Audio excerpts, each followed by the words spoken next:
GRC jewellers Kanchipuram வாருங்கள், சேமியுங்கள். வாடிக்கையாளர்கள் அனைவருக்கும் இனிய அட்சய திருதியை நல்வாழ்த்துக்கள்.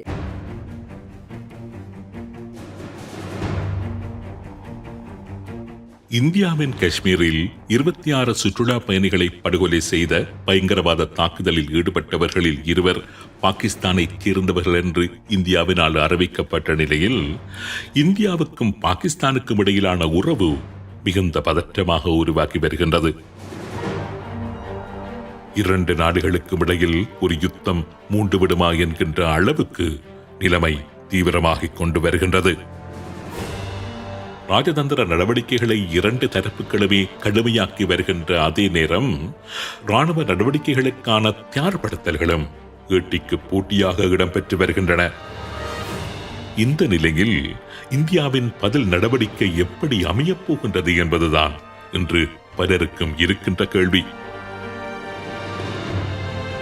இந்தியாவின் பதிலடி இஸ்ரேல் பாணியிலான பதிலடியாக இருக்கும் என்பதுதான் பலரது அனுமானமாக இருக்கின்றது.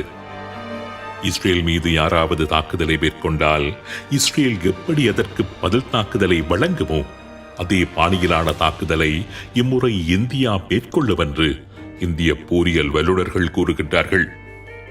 அது எப்படி என்றுதான் இன்றைய உண்மையின் தரிசனம் நிகழ்ச்சியில் சுருக்கமாக நாம் பார்க்க இருக்கின்றோம்.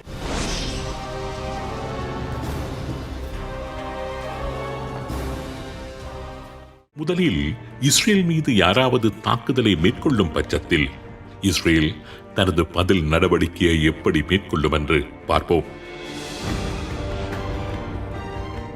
முதலாவது, இஸ்ரேலின் எதிரிகள் என்று யாராவது வந்துவிட்டால் அந்த தரப்பின் மீது இஸ்ரேல் இரக்கமே காண்பிக்க மாட்டாது. எந்த அளவுக்கு முடியுமோ அந்த அளவுக்கு தனது எதிரிகளை அழிப்பதில் இஸ்ரேலுக்கு ஒரு துளிகூட தயக்கம் இருக்க மாட்டாது.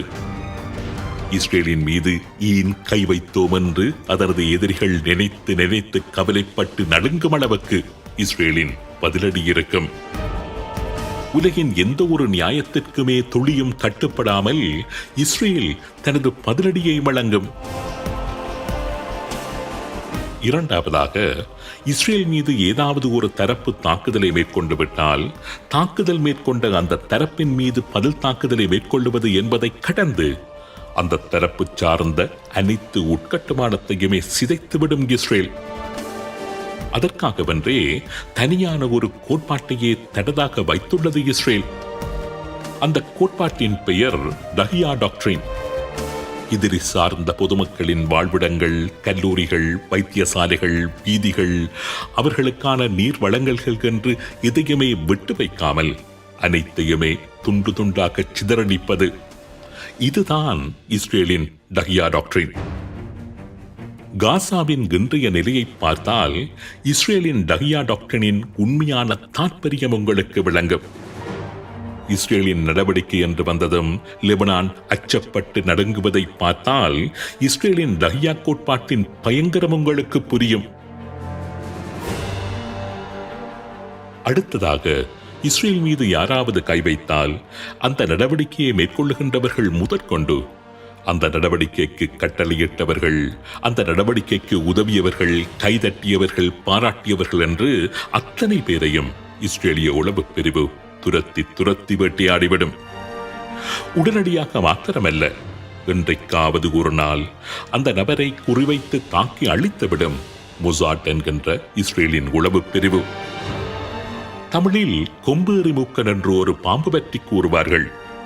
ஒரு மனிதனை அந்த பாம்பு கொத்தி கொன்றுவிட்டால் அந்த மனிதன் இறந்து அந்த மனிதனின் உடல் சுடுகாட்டில் எரிக்கப்படும் வரை அல்லது புதைக்கப்படும் வரை அந்த பாம்பு துரத்தி சென்று அதனை பார்த்து ரசித்து பழி தீர்க்கும் என்று கூறுவார்கள்.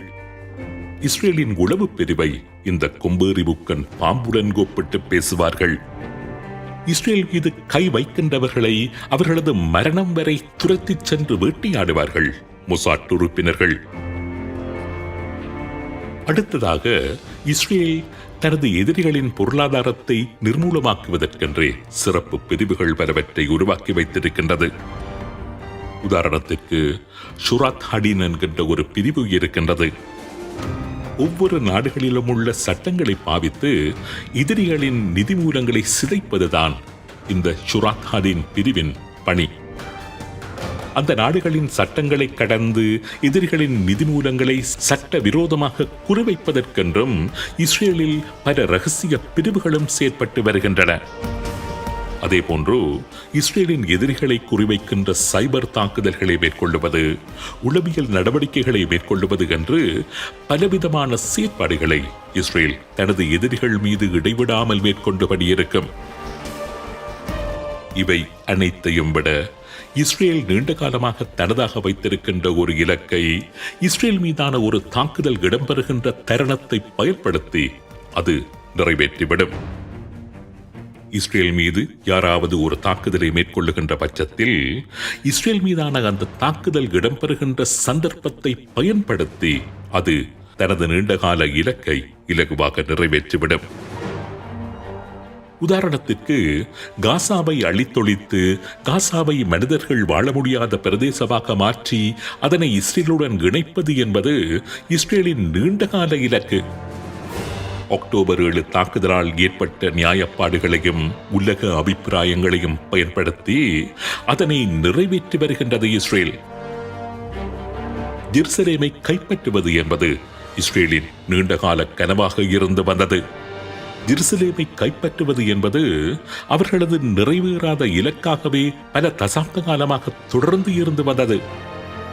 ஆனால் 1967 ஆண்டு இஸ்ரேல் மீது அரபு நாடுகள் மேற்கொண்ட போரை தொடர்ந்து அந்த சந்தர்ப்பத்தை பயன்படுத்திக் கொண்டு ஜெருசலேமை கைப்பற்றி தனதாக்கிக் கொண்டது இஸ்ரேல். பாகிஸ்தானுக்கு எதிரான இந்தியாவின் ராணுவ நடவடிக்கை என்பது இம்முறை இஸ்ரேலின் பாணியில் தான் இருக்கப் போகின்றது என்று கணிப்பிடுகின்றார்கள் போரியல் ஆய்வாளர்கள். இஸ்ரேலின் டஹியா டாக்டின் என்கின்ற கோட்பாடு போலவே பாகிஸ்தானுக்கான நீர் வளங்களை தடுப்பதுடன் ஆரம்பமான இந்தியாவின் பாகிஸ்தானுக்கு எதிரான நடவடிக்கை இம்முறை பாகிஸ்தான் நினைத்து பார்க்க முடியாத வரிகளை சுமக்கக்கூடிய அளவுக்கு காத்திரமானதாக இருக்கும் என்றே இந்திய போரியல் ஆய்வாளர்கள் கூறுகின்றார்கள். இம்முறை இந்தியாவின் நடவடிக்கை வெறுமனே பாகிஸ்தானுக்கு வரியினை வழங்குவதாக மாத்திரம் இல்லாமல் 1971 ஆண்டு மேற்கொள்ளப்பட்ட நடவடிக்கை போல பாகிஸ்தான் தனது ஒரு பிரதேசத்தை நிரந்தரமாக இழக்கும்படியான நடவடிக்கையாக இருக்கும் என்றும் கூறுகின்றார்கள். இந்தியா மீது ஏன் கை வைத்தோம் என்று நினைத்து நினைத்து வாழ்நாள் முழுவதுமே வருந்தக்கூடிய அளவுக்கு பாகிஸ்தான் மிகப்பெரிய இழப்பை இம்முறை சந்திக்க வேண்டும். அதனை குறிவைத்துத்தான் இம்முறை இந்தியாவின் பதில் நடவடிக்கை இருக்கப் போகின்றது என்று கூறுகின்றார்கள் சில இந்திய ராணுவ வல்லுநர்கள். குறித்த ஒரு இலக்கை குறிவைத்து ராணுவ திட்டங்கள் எல்லாம் தீட்டப்பட்டு தருணம் பார்த்து இந்திய ராணுவ படையணிகள் சில தயார் நிலையில் இருந்து கொண்டிருப்பதாகவும் கூட சில ஆய்வாளர்கள் சுட்டி காண்பிக்கின்றார்கள். கடந்த வருடம் தேர்தல் காலத்தில் அமித்ஷா கூறியிருந்த ஒரு விடயம் அந்த நேரத்தில் பரபரப்பாக பேசப்பட்டது. பாகிஸ்தான் கட்டுப்பாட்டில் இருக்கின்ற காஷ்மீரை இந்தியா மீட்டு தன்னுடன் இணைக்கும் என்று அமித்ஷா பகிரங்கமாக அறைகூவல் விடுத்திருந்தார். பாகிஸ்தானின் கட்டுப்பாட்டில் இருக்கும் காஷ்மீரை POK, அதாவது பாகிஸ்தான் ஆக்கியுபைட் காஷ்மீர் என்றுதான் இந்தியா அழைக்கின்றது. பாகிஸ்தான் ஆக்கிரமித்து வைத்துள்ள காஷ்மீர், அந்த POK-யினை விரைவில் இந்தியா மீட்கும் என்பதுதான் அமித்ஷாவின் அறைகூவல். POK எமக்கு உரித்துடைய பிராந்தியம். இந்தியா அந்த பிராந்தியத்தை நிச்சயம் மீட்கும். அது இந்தியாவுடனேயே தொடர்ந்து இருக்கும். இதுதான் அமித்ஷாவின் அறைகூவல். இதே போன்ற ஒரு கூற்றை நரேந்திர மோடி 2015 ஆண்டு வெளியிட்டிருந்தார். பாகிஸ்தான் ஆக்கிரமிப்பில் இருக்கின்ற காஷ்மீர் மக்கள் இந்தியாவுடன் இணைவதில் ஆர்வம் கொண்டுள்ளார்கள் என்று அவர் கூறியிருந்தார். அதேபோன்று 2014 ஆண்டு காஷ்மீரில் வெள்ள அனர்த்தம் ஏற்பட்ட போதும் பாகிஸ்தானினால் ஆக்கிரமிக்கப்பட்டுள்ள காஷ்மீர் மக்களுக்கும் விரைவில் இந்தியா உதவிகள் வழங்கும் நிலை உருவாக்கும் என்று நரேந்திர மோடி தெரிவித்திருந்தார்.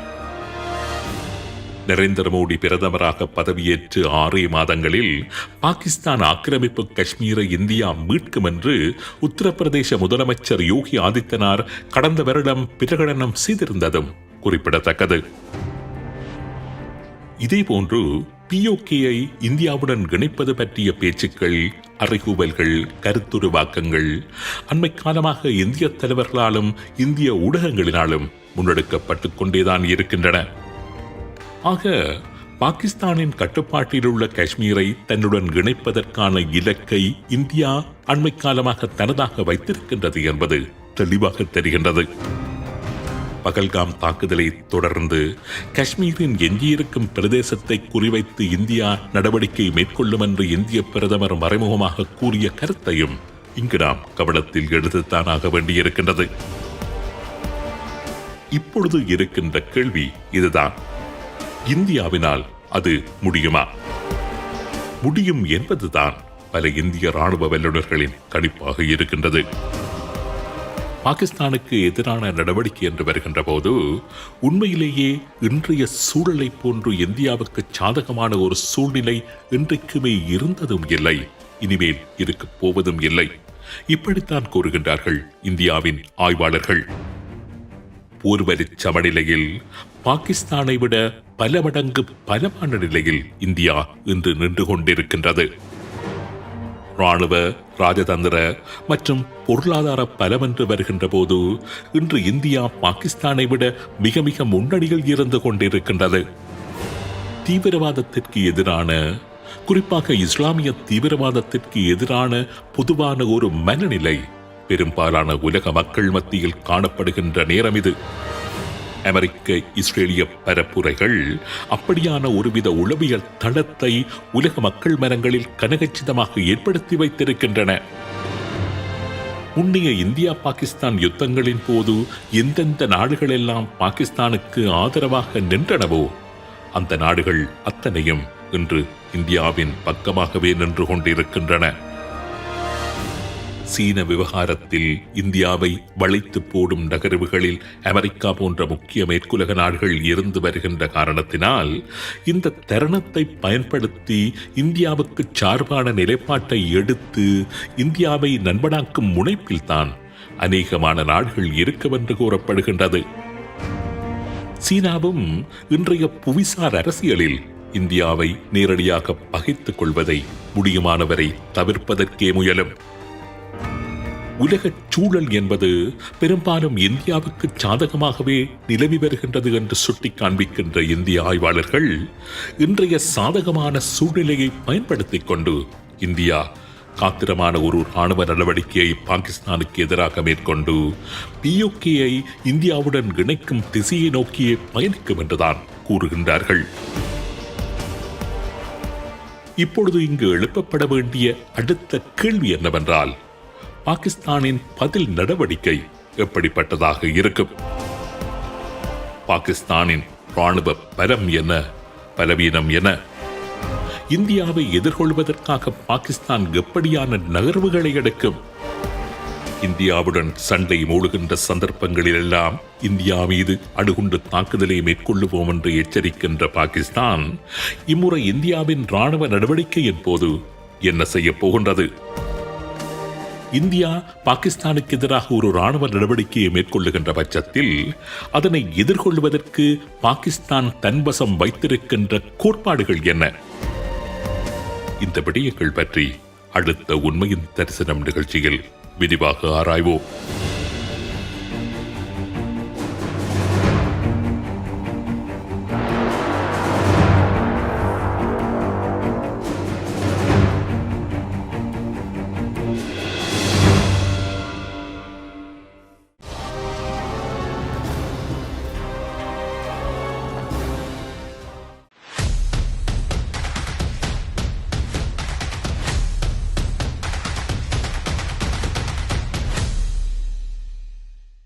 GRC ஜுவல்லர்ஸ் காஞ்சிபுரம் வாருங்கள், சேமியுங்கள். வாடிக்கையாளர்கள் அனைவருக்கும் இனிய அட்சய திருதியை நல்வாழ்த்துக்கள்.